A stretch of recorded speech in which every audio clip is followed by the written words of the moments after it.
And now I'd like to present Stefan Swanepoel, a true real estate visionary and author with over 30 years of experience in the industry.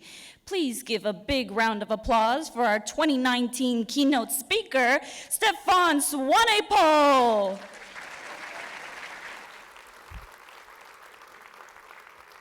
Let me look at the time so I can try and pace this roughly because I think we're behind schedule.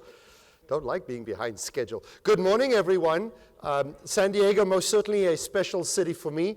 When I immigrated to the States this year, exactly 25 years ago, this was the city I immigrated to. So I lived here for 2 years. So you most certainly have a very special place in my heart. I was asked to give you a quick overview this morning. Now, 30 minutes is not a lot. Usually I take about that amount of time just to warm up. I like to have longer time. The T3 Summit just took place the other day, and my first morning session was 4.5 hours, and I almost got through my material. They asked me if I could quickly give you an overview of that summit, which I was reluctant to do because you weren't there. I can't condense 3 days into 3 or 4 slides, but I thought I would quickly just give you maybe 2 or 3 or 4 minutes. The T3 Summit, which was held here on Coronado Island in your city, is a gathering of the most significant CEOs of the largest brokerage companies across the country. It's an invite-only event, so it's not intended for managers or agents. It's the CEOs, their own kind of a leadership event where they can get together and discuss. There's no vendors, no media, but the stage was impressive this year, and I thought I would give you one takeaway from each of the just one morning set of speakers which we had. Now, they had many pieces of wisdom, and they had lots to say. Again, I can't condense it for you, but here the opening keynote speaker, or the opening person, the first person I interviewed was Rich Barton. Here's something to which he said. It's just not necessarily the most important thing he said. It's just one thing that I remembered from what he said. Data is the red blood cells of our business. So his whole point, his whole thrust of the talk was, please understand that the information which you have, which you as a company, as an agent, as a brokerage have, is super important. And we have not really given it the due value and attention in the last 20, 30 years that we should have. So we should not be surprised when other people try to use it, misuse it, guide it, implement it, aggregate it, facilitate it, sell it, IPO it, right? You didn't want to do anything with it for 20 years, so they did something with it. The next person was Ron Peltier, the Chief Executive Officer of Home Services. So you can see back-to-back from Zillow, first time the new CEO has spoken in his new capacity, to a person which has been in the industry for 30 or 40 years. It's very difficult to invest in technology and stay in the black. Tech's expensive, and there's a lot. As Mary and I was talking a few minutes ago, it takes months to do, months to implement, months to train, months to roll out, and by the time you roll it out, you think, oh, well, I'm outdated, I have to get something new, and then the agents don't want to use it, then you have to buy another one, then you're not sure you got the right one. I mean, tech is hard. And it seems to be happening, if you read Inman, more and more, quicker and quicker, faster and faster. So almost all of us feel that we're always one step behind. It's hard. So here is arguably one of the biggest company, well, the company that sold the most transactions last year as a single entity, but even he's saying it's hard and expensive. And he's got Warren Buffett in his pocket. And he says it's expensive. So don't get frustrated when it's expensive. That was followed up by Robert Rifkin, right? Big new company, lots of funding. We saw the $1.2 billion funding that he's got, $4.4 billion valuation, so very exciting. Discount brokerage is a real powerful competitor. He's the new guy. He's saying that even any kind of disruption or new competitive or open door, any kind of new model is disruptive, even for him. So change does not only affect the traditional and the old and the stay, it also impacts the new and the coming and the new business models. So Google is scared of the next thing. Facebook is scared of the next thing. Apple is scared of the next thing. So if you're scared of the next thing is always going to be the next thing. There'll always be a next thing. It's okay. Deal with it. Right, deal with it. It's never going to go away. Don't get upset against a discount brokerage or a Redfin or an EXP or a Compass. They are in the industry just like you were. At one stage, you were the new guy in town. Do you remember that everybody was upset with you? Now you're in town. Now you want to be upset with everybody else. Stop being upset with everybody. Put your head down and do your damn work. Right? Focus. What is all this political crap we're busy with? There's enough business for all of us. This industry last year had $80 billion in commission. What percentage of that did you have? It's so damn small I can't measure it, so why are you upset about it? If you said I had 10%, I don't want to lose my 10%, right? We have big hitters. Ron Peltier said, I'm one of the biggest in the country, and I couldn't even get to 4% national market share. Wow, so what we have is nothing. There's enough business for all of us. The guy that followed up on that is the biggest conglomerate of real estate companies, right? All the brands, the Century 21s and the Sotheby's and the Coldwell Bankers and the ERAs and the Climb Realty, I mean, they have more brands than anybody else. He said, we're setting up incubation tanks. And what he meant by that is something that Richard had said. He said, we're in permanent startup mode. If any of you brag to tell me that you're in the industry for 10 or 20 or 30 years, that's the worst thing you can do because you've become boring. You've become stale, you've become tired, you've become dormant, you've become the same old. These guys, I mean, he owns some of the brands like Coldwell Banker. How old is Coldwell Banker? Like your age times 2, right? I mean, it's an old company, 114 or something years old. What he is saying is, we're trying to be a startup. So a 114-year-old company is trying to be a startup. Isn't that cool? That is so cool. So if you're 10 or 20, 30 years, startup doesn't mean throw everything out the door. It means think new, different, progressive. Try and improve yourself. Most of you are doing things that you did 5 or 10 years ago. The NAR courses, which are great, which I've been to most of them, the licensing exam, I mean, all of that stuff is like so low down here benchmark. You guys should be here. You should be flying high. The fifth speaker in the morning is Gary Keller himself. There's only one trend that really matters, tech. He says that's the underlying difference. Now, it doesn't matter whether he's referring to artificial intelligence or blockchain, or he's just referring you to be able to change the settings on your Facebook setting or open your email. He's just saying, use tech better and more.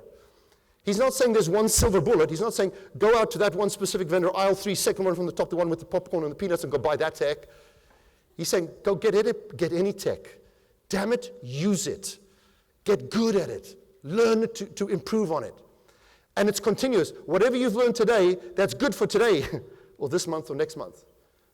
And next year after that. You have to improve and change yourself so damn quickly because the newcomers, the new models, the guys which have the money, the guys which are half your age, are learning and changing very quickly. There are many things about real estate which are exactly the same as they were in 1950. There are some things which are not even the same as it was last week. You've got to try and be smart enough to distinguish between which one. You can say the industry's never changed. You're right at half the times. Half the times you're wrong.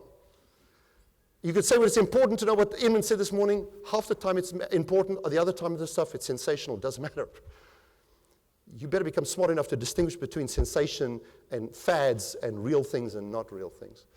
The next speaker after that, the sixth speaker, Glenn Sanford, EXP, the virtual company. Brokers and agents are addicted to bricks and mortar. I thought that was so cute. It's like Breaking Bad, right? That blue stuff. We've fallen in love with ourselves. We love our own marketing. We love our own photos. We love our own photos on our visiting cards, right? We have become enamored with our logo, our company, our brand, our bricks, our mortar, our office, our telephone, as if that's what it's about. We all know it was never about that. Where did we get off the rails? Now, those are all tools that are still important. I'm not saying throw them out the door, the baby with the bathwater. I'm just saying it's not the most important thing. We made it the most important thing. We've allowed the tail to wag the dog. And it's us. It's us. You, all of you. That doesn't mean you shouldn't put your phone on your postcard. I'm not saying you shouldn't do that. I understand personal marketing. I get that. I'm saying just understand that there are so many other things that are more important than that. Still do that. Still promote yourself. But it's not just about you, right? We're addicted to bricks and mortar. Now, of course, he's selling a virtual franchise, so I get why he's saying that. It's still a great sentence because we are enamored about our offices sometimes, more than we should be, right? You preach to a God, not to the building or the church which you're in kind of stuff. iBuying is very real. Damn it, I mean, that is the iBuyer guy. But the Zillow guy said it. Gary Keller said it. Now, these are all the CEOs, and they were on stage. I questioned them, right? And if I question you on stage, you're not getting away from me. If I got you, I got you. But we're not trying to be sensational, so we weren't looking for scoops. We were trying to find out, seriously, Saul, what keeps you up at night? Glenn, what keeps you up? You've got a discount brokerage. You've got one of the highest valuations at the moment on the stock market. You just announced new stuff on Inman this week. Your price is high. I mean, if anything's going well for somebody, it's going well at the moment for him. And he says, iBuying is big, guys. Now, he doesn't say, and we asked Zillow, and we asked Gary Keller, we asked Realty, we asked Berkshire Hathaway, how big do we think the iBuying market is? Nobody knows.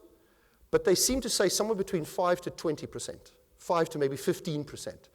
Nobody thinks it's going to be 40, 50, 60, 70, 80%. Nobody thinks it's taking over the market, but they're saying it's an interesting, innovative way to buy and sell real estate which appeals to a certain percentage of the public in some of the cases. So you might say, well, they don't give me the best price. It doesn't work in my neighborhood. It doesn't work for expensive properties. Sure, that's the other 85% of the time. It will still work somewhere, sometime. So just be aware of it. There is not one brand or one company or one model or one type or one system that universally applies everywhere. I will show you, you can take any brand. I'm not picking any brand. I pick a big brand like a Century 21 or a Coldwell Banker or it doesn't matter who it is. And I will show you that brand which has an office which is not that great. And I will show you another office from that brand which is freaking awesome. It depends on the area, the manager, the CEO, the leader, the team leader, the agents, the group. So when you see a bad office of a certain brand, doesn't matter what brand it is, don't look at that and say, well, they suck, and all offices like that are terrible.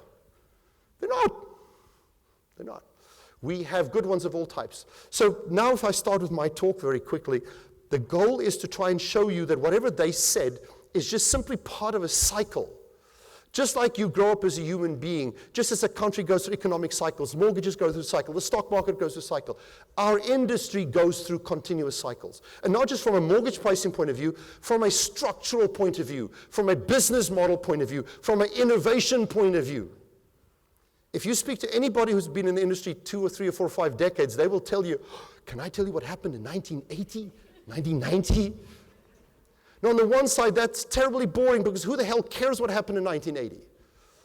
But it's also super interesting because we tend to do the same things over and over and over, maybe with different technology in different companies. But we have actually, from a technology point of view, a corporate point of view, a going public point of view, a postcards point of view, which was just given, we've done all of this. Nothing new. We tend to do it, and then it dies or fades away, gets acquired, gets absorbed somewhere. We go into something else, and then it tends to recycle back again.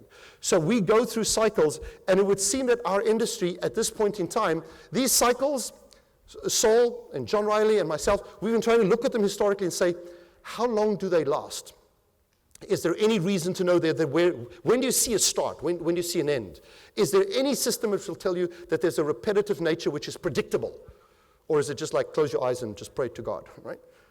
It would seem that it is somewhere in the 1 decade to 2 decade cycle. It seems to be a 12, 13, 14-year thing. Somebody comes up with an idea, whether it's iBuying or Remax or 100% concept or franchising or mergers and acquisition or technology or web, doesn't matter what it is. Somebody comes up with an idea. It takes a little while to get momentum. When it gets momentum, other people jump on the bandwagon. It goes mainstream. It gets market share. It becomes big. Inman talks about it. Everybody gets funding. It grows and it takes over the market. Everybody's scared. Everybody's paranoid. And then we go back to normal. And then we wait a year or two. And then guess what? Somebody comes up with an idea. Rinse and repeat. And we go through this thing again. So when we go through the crazy part, people are making money and buying up companies and rolling up companies. And then we get to a stage where that concept, that idea, that business goes through a choice. Am I going to reinvent myself? Am I going to become a startup again? Am I going to be able to look at what I've done in the past and objectively and critically say, is this still applicable? Does it still work to the same level? And some of the stuff will work forever. And some of the stuff is yesterday's news. Most of the time, you guys cannot see it. You're too close, right? When you go through a divorce, you're the last one to find out. Why did that happen? Right? When the principal calls you and says, you know, your kids did this, you go like, but not my kid. Everybody else's kid, not my kid. Sometimes you're so close to what's dear to you, important to you, that you miss it. But our industry, I believe, and I've written now 44 books on real estate, so I really believe that research shows to me that we are somewhere in that purple zone. I can't tell you exactly where, but we are at a crossroad as an industry. We're struggling with, do we actually hold on to the old stuff, and that might pull us down like the Titanic? Or are we going to try and maybe jump off the boat and save the boat? Or don't we care? Do we want to go down with the boat? Or do we see another boat which we like more? We're not sure. So there is a shift, and every time there's a shift or a jump or a Rocky Horror Picture Show, right? A jump to the left. Every time there's a jump or a move or a shift, there are consequences. Things happen. Doesn't mind if you do things right or wrong, there's a shift. And according to me, the industry is full of cycles. So I can spend an entire day talking about each of these cycles. I have a 200-page book just on this slide. All I'm giving you is just a little piece of half of the third page of the quarter page at the bottom of the index. You're just getting a piece, a teeny weeny piece. But what I'm giving you there is for you to understand that there have been cycles before our cycle. We are now at cycle number 9 according to my calculation. Doesn't matter if it's 9 or 10 or 8, who cares, but 9 according to me. You can see roughly the years when that concept, trend, business concept, idea started, how long it roughly gained momentum.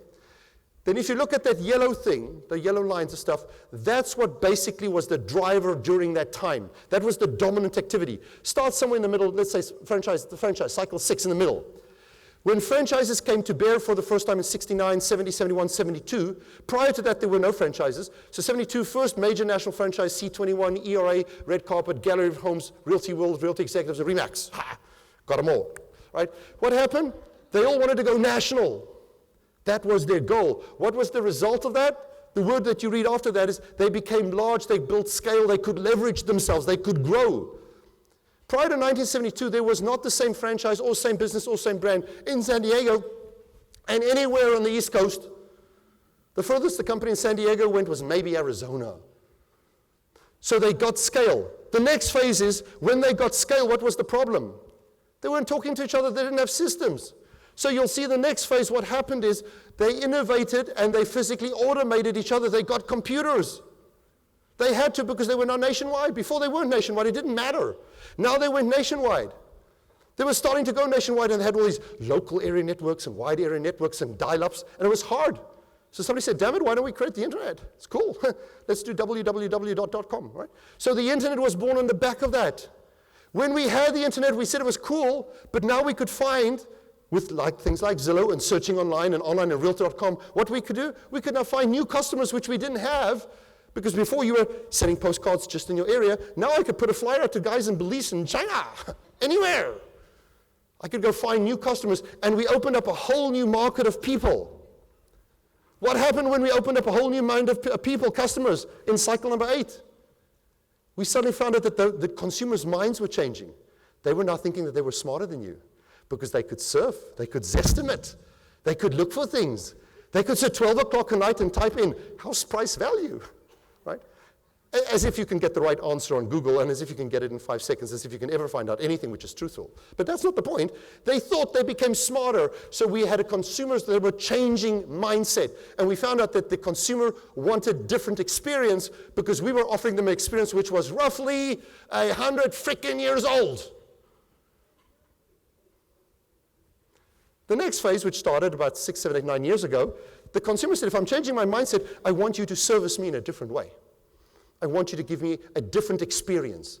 That experience which your grandpa gave to my grandpa, don't cut it anymore. They went on horses together to school. We're not doing horses now. Right? It changed. I'm using the extremes, of course, but it's just to prove the point. We don't drive the cars which were made in 1950. They're antiques or classics, right? We buy them on an auction, we put them in a garage, clean them with a toothbrush. We don't drive them anymore. So why are you driving an MLS that is 50 years old? Or an association that's 50 years old? Or a franchise that's 50 years old? Or a listing system that's 50 years old? Or a form that is 50 years old? But we got stuck in it. So the industry is now saying, I want new models. They don't know what it means. Now, they don't really care whether you're Redfin or EXP or Berkshire Hathaway. That's not the point. But they're saying, I want a different experience. Who can give them the different experience? Anybody. Who said Compass had exclusivity on a new experience? Ha! When franchising came out, there wasn't one company that had exclusivity. When it was 100% concept, RE/MAX didn't own that model. When Berkshire Hathaway or HFS bought other companies, are they the only companies that can buy companies? No. When a new model comes, it starts from somebody who generally doesn't do it because the traditional person is stuck in their old paradigm. So a newcomer comes and does it, and then we, the old traditional paradigm, we look at that, we go like, you're a disruptor.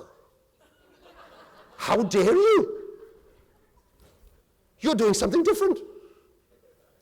Well, damn it, you should have done something different. But we were stuck. We usually are. So the new guy does something, and then we think it's a disruptor. Standing this side of the fence, we call this innovation. It's cool, it's sexy. Standing over here, you're terrible, you're a bad person. I'm good. The guy standing here says, you're so old school. You're traditional. You look like your grandfather. You haven't changed in 50 years. No, I know what's going on. I've got all this experience. In 1962, we did it this way. It still works.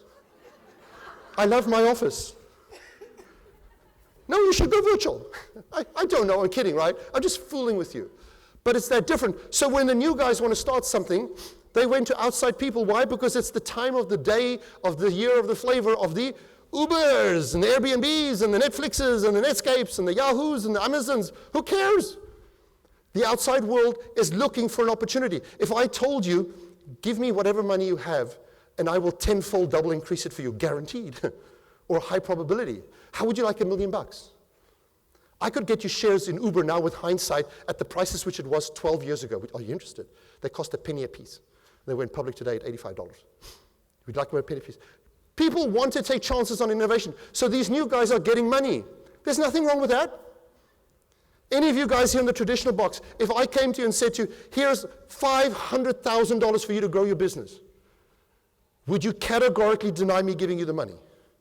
Would you say to me, I don't want new money. I don't want to grow. I like my old paradigm self. I don't want to change it. I don't want to get a computer.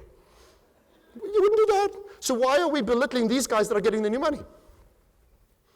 Now, do the new people know everything? Hell no. You guys still have the experience. You still have the knowledge. This is still a new paradigm company. It's a relatively new company. But they're trying. What are they trying to do? The same as you.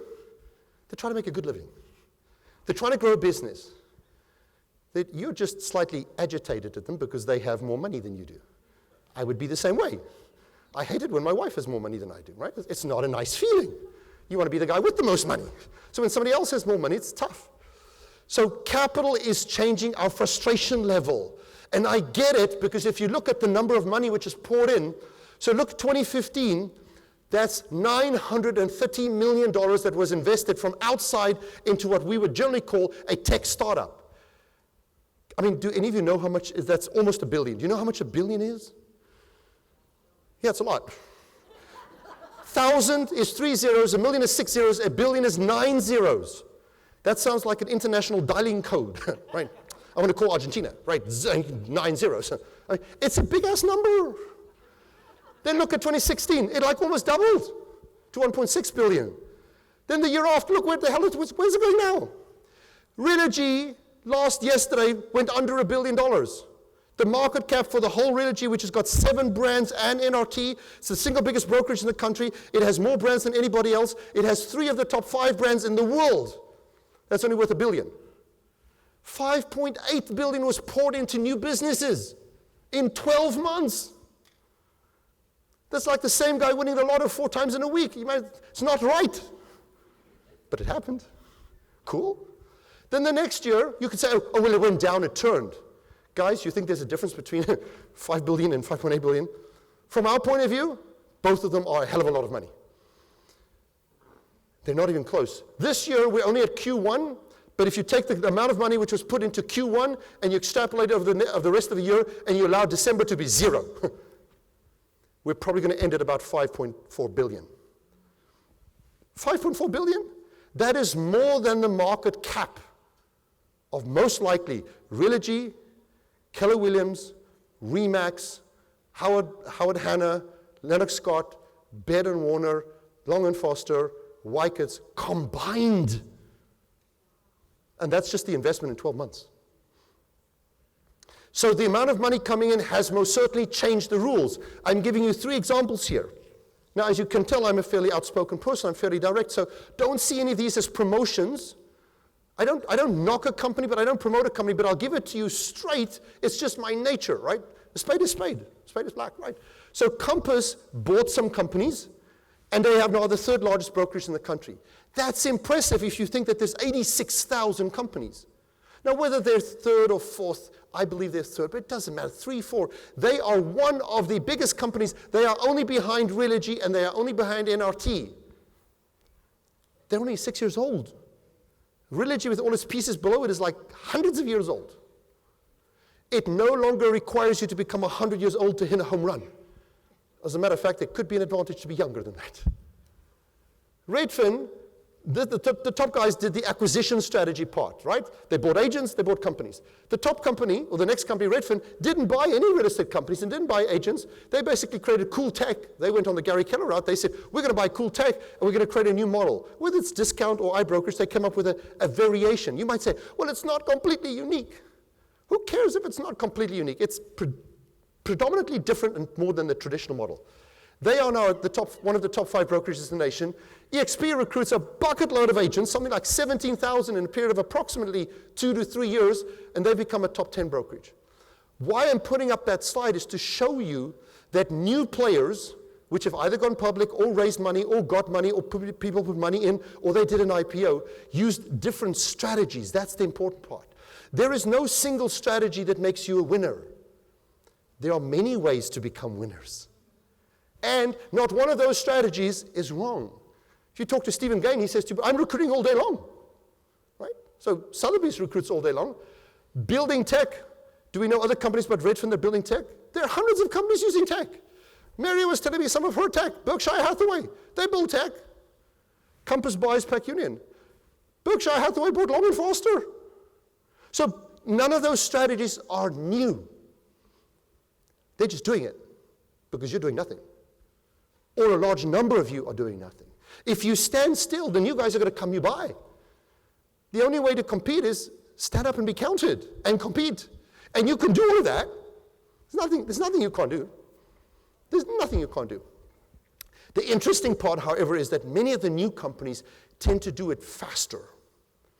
Our industry is, I've been in the industry now 36 years. So I am as much you as you are. I'm even more you than you are. So this industry is super cool. I love you to pieces, but damn, you can frustrate the hell out of me. We are like herding cats sometimes, right? We don't want to change as a group. Individually, we're gregarious and charismatic and outgoing and lovable and all the cool stuff. Together as a room, you're stubborn. We don't want to work together, and we argue in an association, we argue about MLSs, we argue about the common, the constitution, and articles, and membership, and three-way agreement. Meanwhile, the new guys, they keep their eye on the ball, and they move relatively fast. The speed of which changes happened in recent times is just surprisingly fast. I thought I'd give you 2 examples just for you to understand the picture. The first one is outside our industry, the next one's in our industry. Here's one technology which we all understand and know. The telephone, from the day it was invented approximately, till approximately the time, you'll see at the bottom it says, reached 50 million users. Now, 50 million is not a magical number. It's just a line in the sand. I could have picked any number. I just thought 50 million users of a product clearly says this product has made it, right? I mean, it's pretty widely accepted. So the telephone took 75 years old, or 75 years of time. 75 is reasonably close to the age which most of us are going to get. I mean, it sounds like a lifetime age. I understand that maybe we'll get 80 or 85 or 90 if we're very fortunate, but that is a lifetime kind of an age. So that means that somebody could be born and the telephone wasn't there, and the telephone reached 50 million user maturity by the end of his entire life. The next one, television, took only roughly the time that most of us were at school.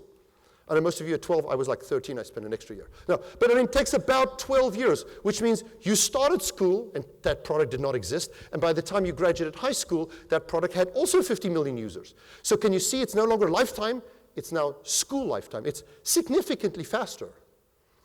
Look at the next one, internet. Oh, that only took the time which you went to one school, either middle school or elementary school or high school. So even faster, which means, again, you went to grade 7, no internet. By the time you were graduating high school, internet was in the classroom. It changed even school. Now, I know the next one's not a big product, but it was interesting that Angry Birds only took 35 days. And I know it's not comparable to the telephone, but the amusing part is that one technology is built on the other one is built on the other one. So when new companies come, whether it is EXP or Compass or Redfin, or it is you wanting to redesign and develop yourself, don't give me that crap that you need 5 years or 10 years to create a plan. Don't create a plan of 20 pages. Don't send it to committees to think about and to debate. You've got to get your act together and you have to move.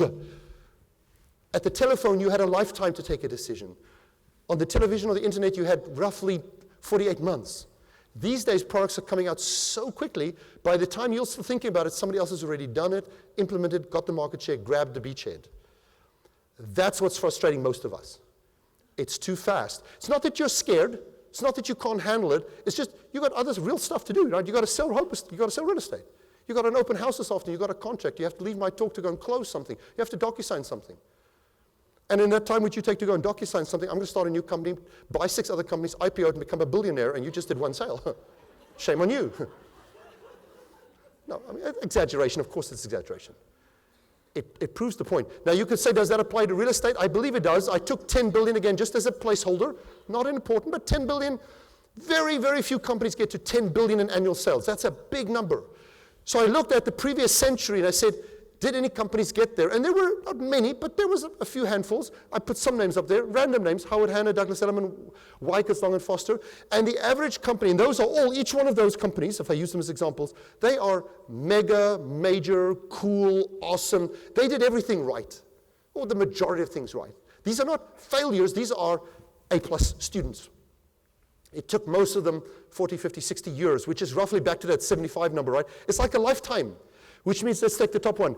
Jim Wyckoff, or the next one, Wesley Foster, started a business and at his 20s or 30s, and it took him his entire life up to 70 or 80 to get to 10 billion. Look at the guys which started in the last century. I just mentioned a few. Redfin, Compass, EXP, Realty One. They all did it in 5 to 15 years. That's like that school example. They're not taking a lifetime. They're saying, I'm going to do 5 of these in a lifetime. I'm going to do it repetitively. So our own industry is already an example that you can do everything you did before faster, and if you don't, somebody new is going to do it faster than you. So we like to use the word gradually and then suddenly. Everything has actually been happening over a time because I gave you the cycles. It's in a book. I put it in a book. Shame on you if you didn't read it. I told you about this 10 years ago. Right? It's been happening not because I'm smart, because you can actually see how the shifts gradually occur. The tree was planted 10 years ago. Now when you walk in and say, well, the tree's all grown up. Yeah, well, I planted it 10 years ago. What do you think? It's going to not grow? Of course it's going to grow. Don't be surprised. Trees grow when you plant them and you give them water. Flowers flower. Real estate companies put billions into them, they grow. That's what happens. Why are we surprised that EXP is a success? Why are we surprised that Compass is a success? But why are we surprised that Berkshire Hathaway is a success? If you're committed, if you have management, if you have leadership, if you have talent, of course it will grow.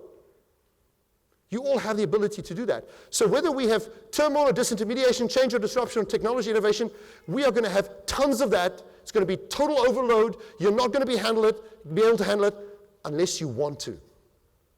If you don't want to handle it, recommend you don't read Inman anymore. Don't read the news. If you want to handle it, you're interested, sure, read the news, but then the step is after you've read it, what are you going to do next? What's the next step? Don't read about it and then bitch about it. Read about it and say, how does it impact my business, my company, my market, my zip code, my mark, whatever it is? And what am I going to do about that? You don't have to have a plan for anything or everything, but the success is going to be how you respond. In closing quickly, here is 2 examples which are easy to relate to because they're outsiders.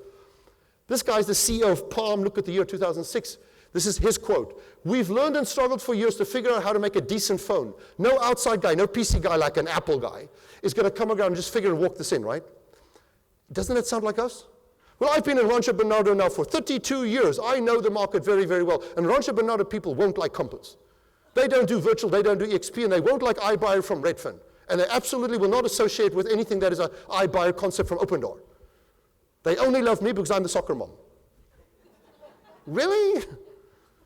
That doesn't mean that you're not cool if you're the soccer mom. It means it might not be enough in the future. So look what happened to this guy. At the time which he said it in 2006, he had a $53 billion market cap. Now remember, Realogy's only $1 billion. Redfin's only $1.8 billion. Remax is only, I think, about under 1 at the moment. So Remax and Realogy are only worth $2 billion. This guy had $53 billion. He screwed it up in 4 years. He lost all of it. It was defunct. How many of you still use a Palm Pilot? How many of you even remember a Palm Pilot, right? I mean, like, now you're dating yourself, like, woo-hoo. All back to the stuff. Look at this guy, Blockbuster. Neither Redbox or Netflix are even on the radar as my competition. What are you, an idiot? You didn't see that one coming? Now, these big companies don't hire idiots. They hire smart people. These guys get like 7-figure salaries. They're cool, they're smart. 2008, he said, I didn't see it. 2004, he had 9,000 stores. He's now down to 1. There's one Blockbuster left, which they've kept open exclusively for the privilege of being able to say, I'm the last one. You can now go for a selfie to a Blockbuster store. Right, the last one in the world. That's the only reason they stay open. They don't even have clients anymore, but you can go do selfies. But, I mean, so in what, roughly 15 years, he killed 9,000 stores.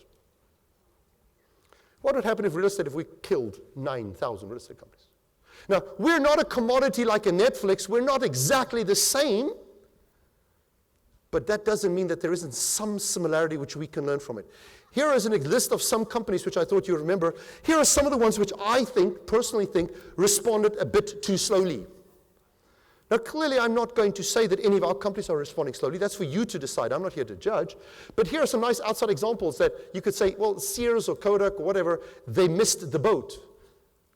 But it doesn't mean that old companies can't make it. Here's the next slide. These are old paradigm companies that did not respond slowly. They responded timely. They hit it out of the park. They actually grew as a result of the disruption. They actually liked it. So you can't say old is bad and new is good. You can't say that. It's false. But neither can you say the opposite. You can't say old is bad either, or new is bad and old is good. That doesn't apply either. Old is okay if old is willing to change and adapt and grow. New can be good as well and can be okay if you're willing to understand and respect and change and grow. It's the attitude which you have and the growth which you have. There most certainly will be many companies in the existing paradigm that will succeed. Many. But I wouldn't be surprised if half of the industry is gone in 5 or 10 years. That would not be a surprise. All of the new companies are not going to succeed, but many will. Many will. And they will be sitting in your chairs in years to come. So it is all at the end of the day how you respond. So the last slide I'm going to give you as a takeaway, my quick 4 points to try and summarize. Please be open-minded. Don't critique your competitors. Don't say bad things. Don't hate them. There's room for place for all of us. Just understand, as we are people diverse, as we are companies diverse, we are model diverse. And that's fine. They are trying to do what you're trying to do. You might say, well, they don't offer full service at that price. No, you mean you're not willing to offer full service at that price. Doesn't mean they can't. How do you know they can't? Right? They're going to try. I'm sure they'll make mistakes. Next one. Find a market. Steve gave us a good example, right? Find a market, whether it's a brand, a town, a city, a product, a market, luxury, top-end, high-end, doesn't matter what it is. Find a market which you define as yours and own it. Own it, right? Just conquer it. There's enough zip codes, enough segments, seniors, luxury, military, retired, doesn't matter what it is. Pick that spot and take the high ground. Take it and own it. It'll be easier to dominate. Continuously, ongoing, never-ending, try and make yourself as an individual, as a team, as a manager, as an office, as a branch, as a company, better. Don't ever let me come to your company to find out that you're doing the same, that you did last year. You've got to always do something better. Now, don't try and do 20 or 30 or 40 things at the same time. You can't handle it like Jack Nicholson said in A Few Good Men, right? We simply can't. As human beings, we have too much stuff to do. We all have families. We have to make money. We have to put a bread on the table. We have a normal life, a regular life. You can only do 1 or 2 or 3 things at a time. So when you want to innovate on yourself, pick one thing and master that and do it well for 6, 12, 18, doesn't mind how long ever it takes. There's no bad recipe. And once you've mastered it, you said, I've got this, then you can take the next one on. Don't try and do 20 stuff because you'll screw 19 up probably. I do. We all do it. It's too hot. I got other stuff to do. I've been married for 40 years. If I don't come home at a certain time, I'm in deep doo-doo. Right? I've got to go home to a certain time. And I work hard, but I've got to go home. The dog or the cat loves me too. Right? Number 4, and when we play, you don't have to beat a competitor. You don't have to break a competitor. You simply just have to win. And we can all win. Doesn't mind who's number 1 in a zip code. Doesn't mind which real estate company is the biggest. Who cares if Berkshire Hathaway has more money than Compass? You're not in that competition. It's not about that. It's interesting. We read about it. We research about it. We get the stats. We talk about it. But it's not what it is. All you simply have to do is when you play to win. Whatever niche you've identified because you have an open mindset to change, because you're innovative and you're cool. How can you not win? Of course you're going to win. Right? This is super easy stuff. If I went too fast for you and you feel that you'd like to get a refresh, I quickly put everything for you at that place. You can just text that number to that place, and you can get a 20-page summary of what I just now said, and of all of the models which I've tried to analyze for you side by side. Not selling it, it's just a free PDF download that you can get. This is super easy, right? All right, welcome to reality. We're going to break. I think somebody else is coming up on stage, if I remember. I don't remember who. And then we're going to bring a panel back. And then we're going to ask each of those panel people what they think about the future and what are they doing to prepare. So you can hear from actual brokers and tech visionaries what they're going to do. Thank you very much for your time.